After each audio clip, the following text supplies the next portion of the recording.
కూటమి ప్రభుత్వం ఏర్పడిన తర్వాత ప్రతిరోజు ఒక అరాచకం అనేటువంటిది ఎక్కడో ఒక దగ్గర జరగడం ఆనవాయితీగా మారిపోయింది. నిన్నగాక మొన్న ఒక మహిళా డాక్టర్ మీద కాకినాడలో దాడి జరిగింది అనేటువంటి విషయం మనం చూసాం. ఇటువంటివి నిత్యం వందలాది దాడులు జరుగుతున్నటువంటి నేపథ్యంలో వెలుగు చూస్తున్నవి చాలా తక్కువ. అటువంటి పరిస్థితుల్లో నిన్నటి రోజు తోటపల్లి గూడూరు మండలానికి సంబంధించి కోడూరు గ్రామ పంచాయతీలో చెన్నపల్లిపాలెం గ్రామంలో ఉన్నటువంటి ఉన్నత పాఠశాలలో పిల్లలు సరస్వతి పూజ నిర్వహించుకొని ఆ తరువాత ఆ పిల్లలు దానికి సంబంధించినటువంటి సాంస్కృతిక కార్యక్రమాలు ఏర్పాటు చేస్తే సాంస్కృతిక కార్యక్రమాల్లో భాగంగా వాళ్ళు మైక్ సెట్టు దానికి సంబంధించి సాంప్రదాయమైనటువంటి పిల్లలకు ఉపయోగపడేటువంటి పాటలు పెట్టుకోవాలనేటువంటి లక్ష్యంతో ఆ కార్యక్రమాన్ని ఏర్పాటు చేసుకుని ప్రారంభిస్తే కొంతమంది తాగి వెళ్ళి తెలుగుదేశం పార్టీకి సంబంధించినటువంటి వ్యక్తులు ఈరోజు అన్ని పేపర్లో వచ్చింది. మద్యం మత్తులో తమ్ముళ్ళ వీరంగం, తెలుగు తమ్ముళ్ళ అధికార గర్వం, ప్రతి దగ్గర ఇదే విధంగా. మహాలక్ష్మీపురం హై స్కూల్లో ఆకతాయిల ఆగడాలు, మహాలక్ష్మీపురం హై స్కూల్లో ఆకతాయిల ఆగడాలు, అదేవిధంగా పాఠశాల వార్షికోత్సవంలో యువత బీభత్సం, అన్ని పేపర్లు దాదాపుగా వచ్చాయి. అయితే వీటికి సంబంధించి లోతుగా చూస్తే తెలుగుదేశం పార్టీకి సంబంధించినటువంటి యువకులు వాళ్ళు నేరుగా వెళ్ళి మేము చెప్పినటువంటి పాటలకి మీరు డ్యాన్స్ వేయాలి అని చెప్పి ఆ పిల్లలను బెదిరించడం.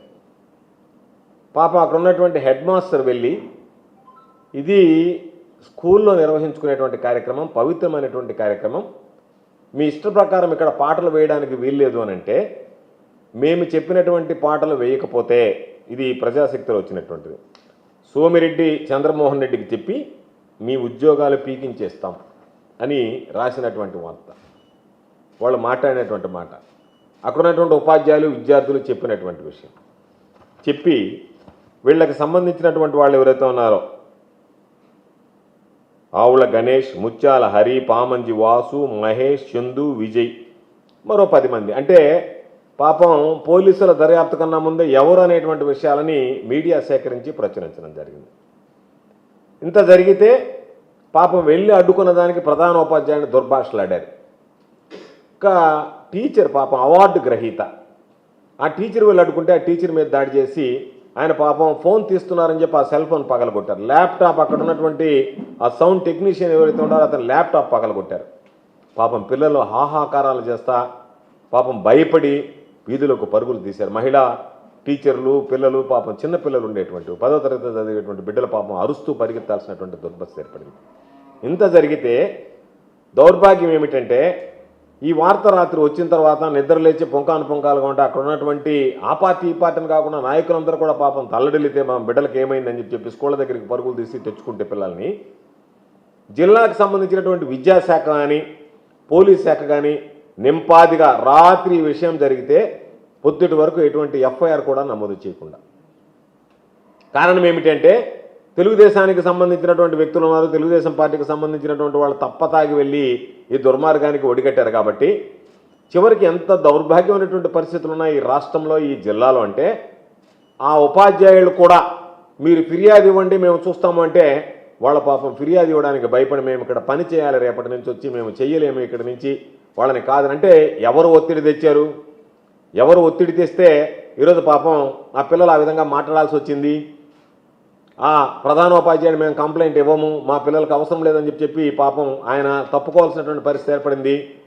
ఇవన్నీ చూస్తే ఏ విధంగా బెదిరింపులకు పాల్పడుతున్నారు, ఏ విధంగా ఉన్నటువంటి ఉపాధ్యాయులు, పవిత్రమైనటువంటి ఉపాధ్యాయుల మీద దాడులు జరిగాయి, పసిబిడ్డల మీద ఈరోజు ఏ విధంగా హింసాకాండ పెట్టరేగిపోతుందని చెప్పడానికి ఇది పరాకాష్ట. దీనికి సంబంధించి ఒక కేసు నమోదు చేయకపోగా నాకు విషయం తెలిసిన తర్వాత డిఓ గారితో మాట్లాడడానికి ప్రయత్నిస్తే ఆయన నాకు మధ్యాహ్నం దొరికాడు. ఏమండి ఈ విధంగా జరిగింది కదా అంటే ఎక్కడ జరిగింది సార్ అన్నాడు. ఆశ్చర్యం వేసింది. ఇన్ని పత్రికల్లో ఇన్ని వార్తలు వస్తే రాత్రి నుంచి సోషల్ మీడియాలో పుంకాలుగా వీటి గురించి ప్రచారం జరుగుతుంటే ఏమాత్రం పట్టించుకోకుండా చివరగా ఎక్కడ జరిగింది సార్, ఏం జరిగింది సార్, నేను విచారణ చేయిస్తాను సార్ అన్నాడు. అంటే జిల్లా కలెక్టర్ గారు, ఒక జిల్లాకి కలెక్టర్గా ఉండేటువంటి వ్యక్తి పొద్దున్నే పేపర్లు చదువుతాడో లేదో నాకు తెలియదు. పేపర్ చూసిన వెంటనే కనీసం ఏమి జరిగింది అని చెప్పి డిఓని అడగడం, ఎవరినైనా అక్కడికి విచారణకు పంపించడం, నిజంగా ఈ పొరపాటు జరిగిందని నిర్ధారించుకున్న తర్వాత వెంటనే వెళ్ళి పోలీస్ స్టేషన్లో ఫిర్యాదు చేయడం అనేటువంటిది జరగాల్సినటువంటి ప్రక్రియ.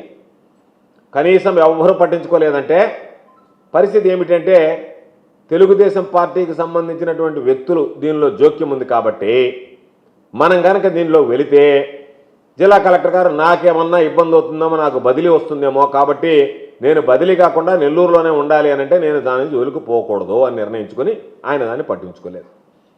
లా అండ్ ఆర్డర్కి సంబంధించినటువంటి ఇన్ఛార్జిగా వ్యవహరించేటువంటి ఎస్పీ గారు కనీసం ఏమైంది, ఎఫ్ఐఆర్ అయిందా లేదా, ఎఫ్ఐఆర్ చేశారా లేదా అని కూడా కనుక్కోకుండా ఇంత దారుణమైనటువంటి పరిస్థితులు ఉంటే ఎఫ్ఐఆర్ ఎవరో కంప్లైంట్ ఇవ్వలేదని చెప్పి పోలీసు చెప్పి మభ్యపెట్టి చివరికి ఇంత దారుణమా అంటే మేము డీజే దగ్గర నుంచి కంప్లైంట్ తీసుకుంటున్నాం సార్, పోలీసులకు బాధ్యత లేదా, ఎస్పీ గారికి బాధ్యత లేదా, కలెక్టర్ గారికి బాధ్యత లేదా, ఏం జరిగిందనేటువంటిది ఎవరినో ఒకరిని జిల్లా హెడ్ క్వార్టర్స్ నుంచి పంపించి విచారించరా, ఇంతలో గందరగోళం జరిగి ఇంతమంది తాగి ఆడపిల్లలు ఉండేటువంటి ఆ స్కూల్ మీదకి వెళ్ళి దాడులు చేస్తే ఆ పిల్లల పాపం స్కూల్లో నుంచి బీతిల్లి బయటకు పరుగులు తీస్తే, మహిళా ఉపాధ్యాయులందరూ పరుగులు తీస్తే దాని గురించి పట్టించుకోవాల్సినటువంటి అవసరం లేదా? చంద్రమోహన్ రెడ్డి ఫోన్లు చేస్తే మీరు వెంటనే సైలెంట్ అయిపోతారా?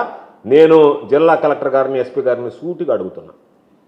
మన బిడ్డలు, నా బిడ్డలు కావచ్చు, కలెక్టర్ గారి బిడ్డలు కానీ, ఎస్పీ గారి బిడ్డలు కానీ చదువుకునేటువంటి స్కూల్లో ఎవడన్నా ఒక అగంతకుడి విధంగా ప్రవర్తిస్తే, మన బిడ్డలు ప్రాణభయంతో బయటకు పరుగులు తీస్తే మనం ఊరుకుంటామా?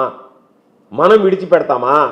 అంటే జిల్లా కలెక్టర్కి, ఎస్పీ గారికి ప్రభుత్వ పాఠశాలలో అంటే అంత ఉదాసీనత, లేదా పేద పిల్లలంటే అంత నిర్లక్ష్యమా, లేదా అధికార పార్టీ నాయకులంటే భయమా? ఏదో తేల్చి చెప్పాల్సినటువంటి అవసరం ఉంది. అయ్యా మాకు నిర్లక్ష్యం లేదు, మేము ఉదాసీనంగా వ్యవహరిస్తాం, మేము పెద్ద పట్టించుకోవాలని లేదు, మాకు పైనుంచి అధికార పార్టీ నుంచి మాకు భయములు బెదిరింపులు వస్తున్నాయి కాబట్టి మేమేం చేయలేకపోయాము, ఏదైనా చేస్తే మాకు బదిలీలు వస్తాయనే భయం ఉంది అని చెప్పి ఎందుకు చెప్తున్నానంటే ఏ వ్యక్తి అయినా సరే తాను నిర్వహించాల్సినటువంటి బాధ్యత నిర్వర్తించలేకపోతే చరిత్రహీనులుగా మిగిలిపోతారనేటువంటి విషయాన్ని గుర్తించాల్సినటువంటి పరిస్థితి.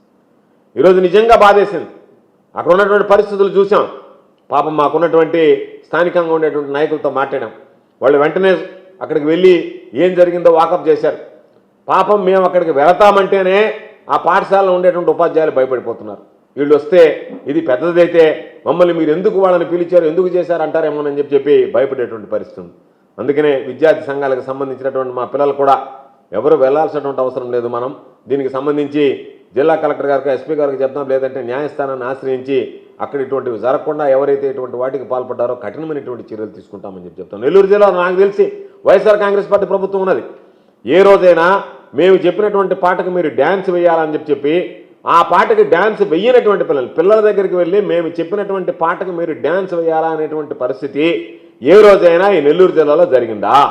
సర్వేపల్లి నియోజకవర్గంలో ఎప్పుడైనా ఉందా? కాబట్టి కొత్త సంస్కృతి, కొత్త సాంప్రదాయాలు ఇవన్నీ ప్రవేశపెట్టి విచ్చలవిడిగా ఈరోజు అవినీతికి కేరాఫ్గా తయారైనటువంటి సర్వేపల్లిలో విధ్వంసకాండ ప్రారంభమై వీటికి ఎవ్వరు కూడా పట్టించుకునేటువంటి పరిస్థితి లేకుండా జిల్లా కలెక్టర్ గారు అదేవిధంగా ఉన్నారు, ఎస్పీ గారు అదేవిధంగా ఉన్నారు, విద్యాశాఖ అధికారులు అదేవిధంగా ఉన్నారు.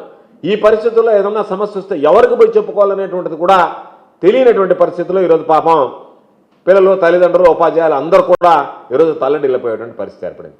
కాబట్టి ఇప్పటికైనా మేము డిమాండ్ చేస్తున్నాం, మీరు ఉదాసీనంగా వ్యవహరించకుండా ఎవరైతే పిల్లల జోలికి వెళ్ళారో, పిల్లల చేత మేము చెప్పినటువంటి పాటకి డ్యాన్స్ వేయమన్నారో, ఆ పాట పెట్టినటువంటి పాపం ఆ డీజే బయట నుంచి వచ్చినటువంటి వ్యక్తి మీద చేయి చేసుకున్నారో, ఏ ఉపాధ్యాయులనైతే మీరు కొట్టారో, ఏ ఉపాధ్యాయుల సెల్ ఫోన్లు అయితే పెరిగి నేల మీద వేశారో, ఏ బిడ్డలనైతే మీరు ఏడిపించారో వాళ్ళని విడిచిపెడితే అధికారులను ఎవ్వరిని కూడా ఈ సమాజం క్షమించదనేటువంటి విషయాన్ని మీరు గుర్తుంచుకోండి.